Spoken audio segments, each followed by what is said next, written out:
The silence of the Galactic Consensus archives was a profound, sterile thing, broken only by the hum of climate regulators and the soft click of data beetles sorting through millennia of bureaucratic chaff. Archivist Prince Kalen of the Voxian Synarchy found the human record by accident, a single, corrupted data slab, misfiled under unverified sentience myths. The title was stark: Final Transmission. Terran Starship Odysseus, Cycle 2271.7. He almost passed it over. Humanity's brief, blazing entry onto the galactic stage had ended in their self-inoculation, a common, tragic parable of a species too clever and too violent for its own good. Their home system was now a silent, radioactive grave, quarantined by the consensus. But something a scholar's itch, a prince's boredom made him plug the slab into his viewer. The holofeed crackled. Not the clean, multispectral recordings of civilized species, but a grainy, urgent visual from a two-dimensional camera. A human male, his face smeared with soot and something darker, filled the frame. His eyes were the first shock. Kalen had seen eyes of every hue and configuration, but these were wells of a terrifying, focused calm amidst chaos. Alarms shrieked in the tinny audio, and the ship shuddered. "This is Captain Elias Vance of the Odysseus," the human said, his voice a rasp of expended adrenaline. "Primary drives are gone. Hull integrity at 12%. The swarm has breached the lower decks."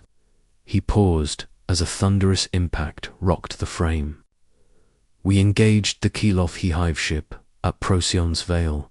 They weren't here for resources. They were here for practice, for the art of slaughter. We stopped them, but the cost..." Another shudder. A console behind him exploded in sparks. He didn't flinch. "There's one escape pod left. It's calibrated for a single Voxian life sign." Kellen's frills stiffened in shock. A Voxian on a human warship. "Her name is Lyra. She's our Xeno..." "And my friend," the camera panned shakily, revealing a slender Voxian female, her opalescent scales dulled by smoke, one frill torn. She was gripping a console, her posture one of utter refusal. "Elias, no. The protocol is for the captain. You have a daughter on Terra." Vance's smile was a ghost of a thing.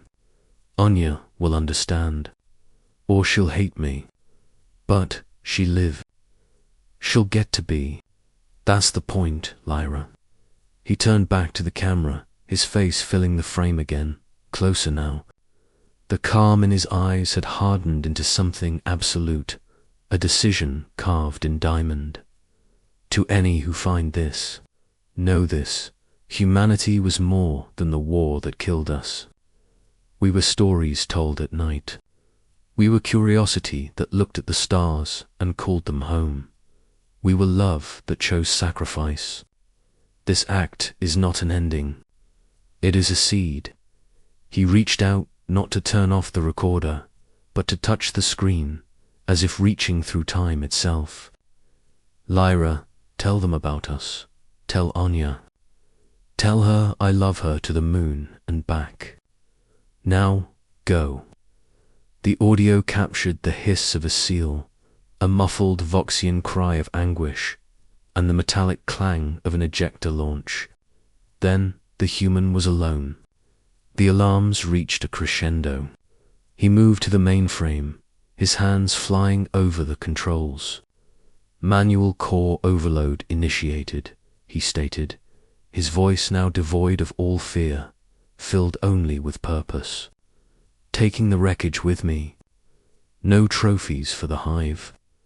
The last image was of Captain Elias Vance, standing straight as a spear on his burning bridge, facing the view screen and the approaching Kylothi tendrils of death, a silent, unbowed monument. Then, white static, Kalen sat in the humming silence, his own frills pressed flat against his skull in a sign of supreme reverence. The official histories called humanity a failed, violent species. This data slab called them something else entirely.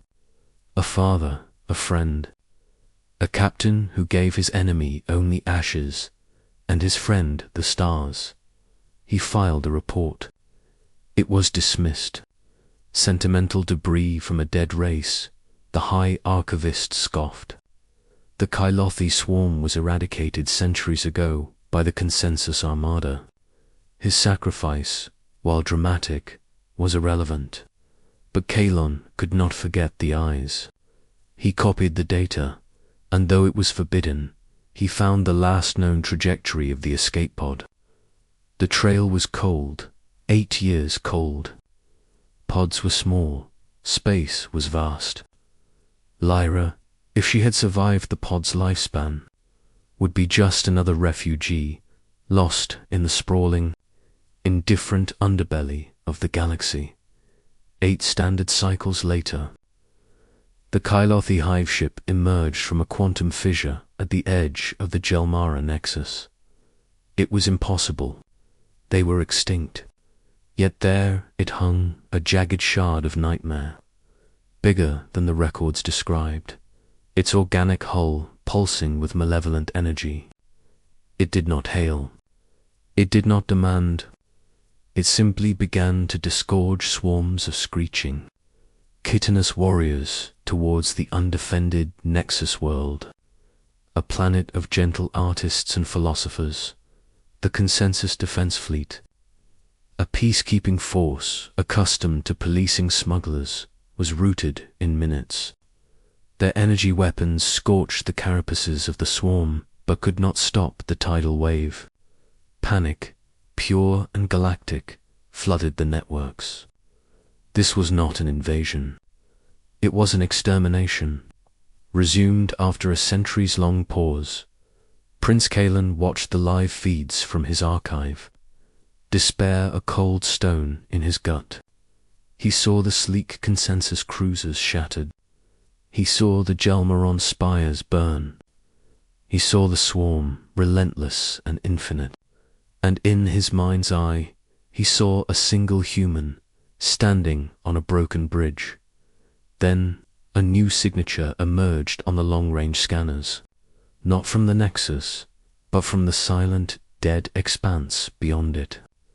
It was small, a frigate, perhaps, but its power curve was all wrong. It spiked off the charts, a heartbeat of terrifying energy.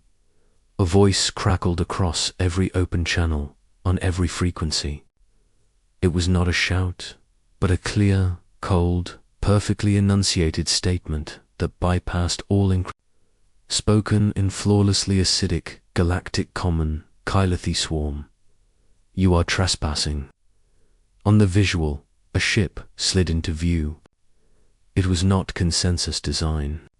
It was angular, brutalist, a dagger of blackened alloy and scarred armor plating. It moved with a silent, predatory grace that the blocky Consensus ships lacked, and on its prow, painted in faded but defiant white, was a single, human word: Odysseus. Kellen's breath stopped. It couldn't be. The hive ship, sensing a new threat, redirected a quarter of its swarm. The black ship didn't evade. It plunged straight into the living storm. And then it danced. Where Consensus weapons had failed, this ship's armaments worked with vicious, surgical efficiency. It fired not just energy, but kinetics hard-slog projectiles that punched through chitin and exploded inside the creatures. It used the swarm's own numbers against them, luring them into dense clusters before unleashing fractal beam weapons that turned 100 warriors into dust with each shot.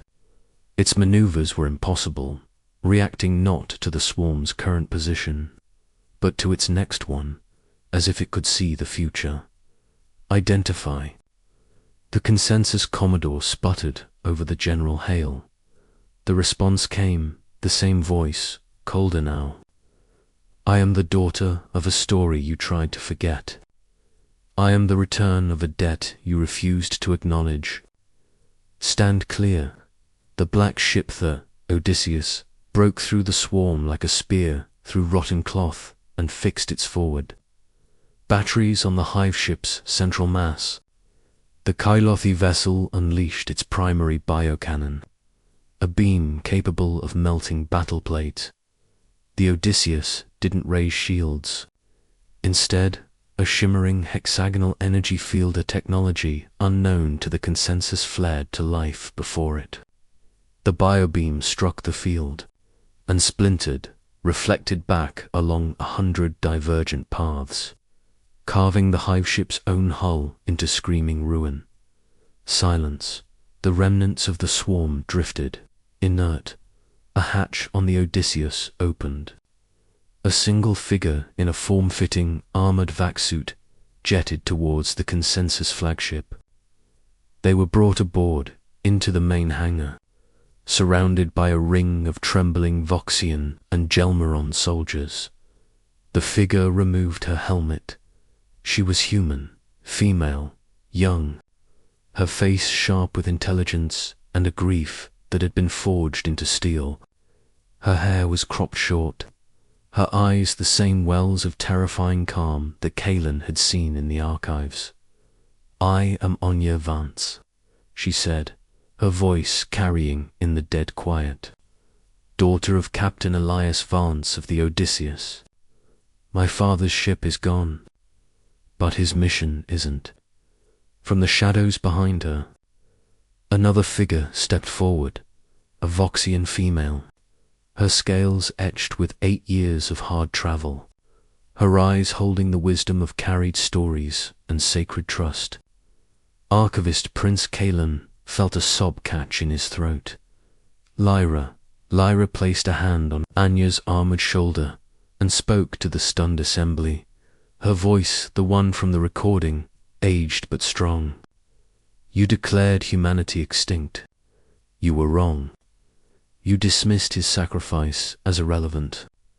You were wrong about that, too. He did not just give me an escape pod. He gave me a purpose, to find the last human colony, born from a lost seed ship, to tell them who they were, and to give them this. Anya Vance looked at the assembled princes and commodores, at the faces of a galaxy that had erased her people. There was no forgiveness in her gaze, but there was something more potent, unwavering resolve. Asterisk. My father gave up his escape pod to save one soul, Anya said, her words falling like stones into the silent hangar. He believed that one soul, one story, could matter. Her gaze swept over them, over the watching billions via the feeds. Humanity is not a myth. We are a promise, and the galaxy just felt us keep it. She turned, Lyra at her side, and walked back to her ship, leaving a stunned galaxy in her wake, a galaxy that now, finally, understood the weight of a single, long-ago sacrifice and the terrifying, glorious strength of the return it had brought.